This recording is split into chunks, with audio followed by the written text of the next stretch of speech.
Dictation start होगी 3 second बाद।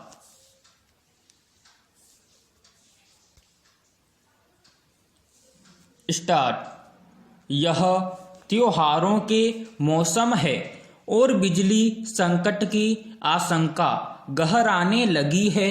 स्वाभाविक ही इसे लेकर विशेषज्ञ और राजनीतिक दल तरह तरह से चिंता जाहिर कर रहे हैं।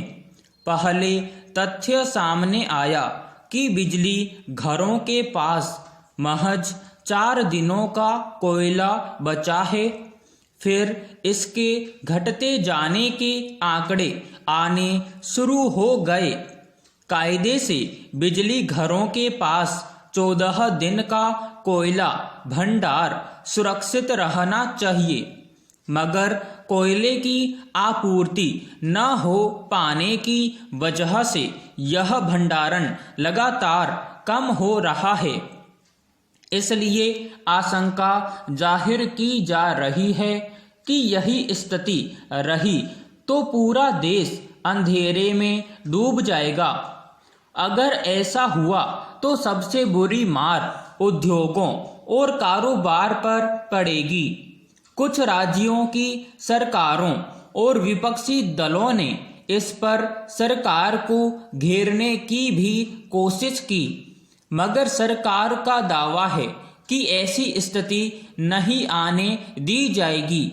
हमारे पास पर्याप्त मात्रा में कोयला उपलब्ध है। ऊर्जा मंत्री ने इस बात पर विशेष बल देते हुए आश्वस्त किया है कि बिजली संकट को लेकर चिंता करने की कोई जरूरत नहीं। हालांकि कुछ दिनों पहले सरकार की तरफ से ही यह चिंता जाहिर की गई थी कि बिजली घरों के पास महज कुछ दिनों के लिए कोयला बचा है। पैरा। बेशक सरकार बिजली संकट को लेकर चिंतित न होने का आश्वासन दे रही हो, पर इस हकीकत से मुंह नहीं फेरा जा सकता कि देश में कोयले का उत्पादन काफी तेजी से घटा है। पहले सरकार ने कहा कि इस साल बरसात अधिक होने की वजह से यह स्थिति पैदा हुई है, मगर तथ्य यह भी है कि ऐसी स्थिति हर साल आती है जब बरसात के मौसम में कोयला उत्पादन घट जाता है। इसलिए बरसात शुरू होने से पहले ही खदानें अपना उत्पादन तेज कर देती हैं। फिलहाल कोयला उत्पादन में कमी आने की 2 मुख्य वजहें हैं। एक तो यह कि कोरोना काल में हुई बंदी के चलते इस पर असर पड़ा।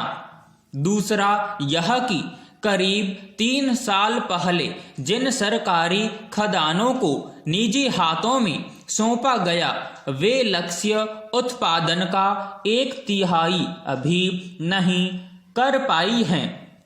ऐसी करीब 50 खदानें हैं। इसलिए इसकी असल वजह बरसात नहीं, कुछ और है। कोयला उत्पादन कम होने का सीधा असर बिजली घरों पर पड़ रहा है। हमारे यहाँ कुल ऊर्जा जरूरतों का करीब 2/3 हिस्सा ताप बिजली संयंत्रों से पैदा होता है। जाहिर है वे प्रभावित होंगे तो ऊर्जा का संकट गहराएगा। पैरा। फिलहाल इस संकट से पार पाने का आसान तरीका यही है कि दूसरे देशों से कोयला आयात किया जाए, मगर सरकार अभी तक इससे इसलिए बचने का प्रयास करती रही है क्योंकि कोयला आयात करना खासा खर्चीला काम है।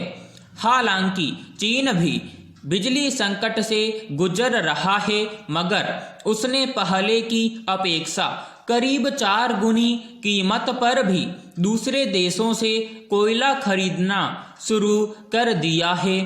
हम पहले ही भारी आर्थिक संकट के दौर से गुजर रहे हैं। अगर दूसरे देशों से 3-4 गुना अधिक कीमत पर कोयला खरीदना और बिजली घरों तक पहुंचाना पड़ेगा तो खजाने पर बुरा असर पड़ेगा। इसकी भरपाई स्वाभाविक रूप से बिजली कंपनियां दरों में बढ़ोतरी करके करेंगी। कई राज्यों में जहां निजी बिजली घरों से बिजली खरीदकर आपूर्ति की जाती है, पहले ही दरें बहुत ऊंची हैं और लोग उनमें कटौती की मांग करते रहते हैं। नए सिरे से दरें तय करनी पड़ेंगी तो स्वाभाविक ही हाहाकार बढ़ेगा। मगर इस संकट से सरकार मुंह नहीं फेर सकती। पिछले साल जब दुनिया भर में कोरोना संक्रमण ने गंभीर महामारी की शक्ल लेना शुरू कर दिया, तब तमाम देशों ने न केवल अपने यहाँ इससे निपटने के हर इंतजाम किए, बल्कि विदेशों में भी अपनी पहुंच के इलाकों में हर संभव मदद की। यह वैश्विक महामारी का सामना करने के क्रम में उपजी आम मानवीयता थी, जिसकी सराहना की गई। मगर इलाज से लेकर टीकाकरण के जरिए इस महामारी को कमजोर करने के रास्ते जैसे जैसे साफ होते जा रहे हैं, वैसे वैसे कुछ जगहों पर पनपने वाले आग्रह या शंकाएं अफसोस की वजह बन रही हैं। मसलन कुछ समय पहले ब्रिटेन ने भारत में चल रहे टीकाकरण में कोविशील्ड को मान्यता दी थी, मगर यह शर्त लगा दी कि टीके की दोनों खुराक लेने के बावजूद वहां आने वाले भारतीय यात्रियों को 10 दिन के एकांतवास में गुजारना होगा। यह अपने आप में वैश्विक स्तर पर तय हो रहे नियमों में विरोधाभास का उदाहरण था, जिसमें एक ओर कोविड-19 से बचाव का टीका लेने को कहीं आने जाने के लिए अनुमति पत्र के तौर पर देखा जा रहा है, तो दूसरी ओर टीकाकरण की दोनों खुराकों के बावजूद नए तरह के प्रतिबंध लगाए जा रहे हैं। जाहिर है यह भारत के लिए न केवल असुविधाजनक स्थिति थी, बल्कि यहाँ चल रहे टीकाकरण को लेकर गैर जरूरी विवाद खड़ा करने जैसा और निराधार शक पैदा करना था। इसलिए भारत ने पहले ब्रिटेन से इस तरह के कदम पर पुनर्विचार का आग्रह किया, लेकिन इसके बाद जवाबी कार्रवाई के तौर पर यहाँ आने वाले ब्रिटिश यात्री के लिए समान नियम यानी 10 दिन के एकांतवास की शर्त लगा दी। दोनों तरफ से उठाए गए इन कदमों की सफाई में कहा जा सकता है कि कोरोना संक्रमण को लेकर एहतियात बरतने के लिए ऐसा किया गया, मगर इस तरह के फैसले लिए जाते समय नाहक संदेह, प्रतिद्वंद्विता या शक जैसी स्थितियों के बजाय विवेक और परिपक्वता को तरजीह दी जानी चाहिए। भारत की कार्रवाई के बाद शायद ब्रिटेन को अपने रुख पर पुनर्विचार करना जरूरी लगा और उसने भारतीय यात्रियों को लेकर घोषित शर्तों को हटा दिया। इसके बाद अब भारत ने भी यहाँ आने वाले ब्रिटिश यात्रियों के लिए 10 दिन के एकांतवास की शर्त खत्म कर दी है। सही है कि कोरोना विषाणु के संक्रमण की तीव्रता फिलहाल कमजोर होती दिख रही है, लेकिन खतरा अभी पूरी तरह टला नहीं है।